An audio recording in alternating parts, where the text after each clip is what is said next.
In today's video, I'm going to teach you how to pause progressive insurance. If you have a vehicle that you won't be driving for a while, such as during a long trip, a seasonal break, or a storage period, you may be wondering whether you can pause your insurance. The first thing to understand is that the exact options available can depend on your policy and your state's insurance rules. So the process starts with reviewing your current progressive policy carefully. Take a moment to check whether your policy allows changes for a vehicle that will not be driven for an extended period. You're looking for any information related to suspending coverage, reducing coverage, or making storage-related adjustments. This step is important because not every policy works the same way, and some states have minimum insurance requirements that still need to be followed.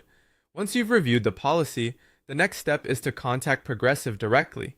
When you speak with them, ask whether you are eligible to suspend coverage or reduce your coverage while the vehicle is in storage. Be clear about the fact that the car will not be driven, and mention how long you expect it to remain off the road. That can help them explain which options may apply to your situation. From there, discuss all available options.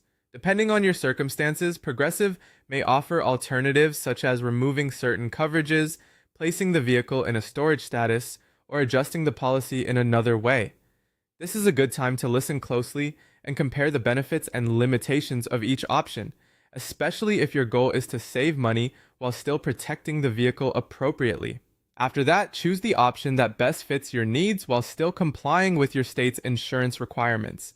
This is an important detail because even if a vehicle is not being driven, you still want to make sure your policy setup remains valid and appropriate. Before ending the conversation, confirm the effective date of the change. Make sure you know exactly when the reduced or adjusted coverage begins and when it is expected to end. Having those dates clear can help you avoid gaps, confusion, or unexpected issues later. If you do reduce coverage, store the vehicle safely and keep it off public roads until full coverage is restored. That part is essential because a vehicle with limited coverage should not be used as if it were fully insured. Finally,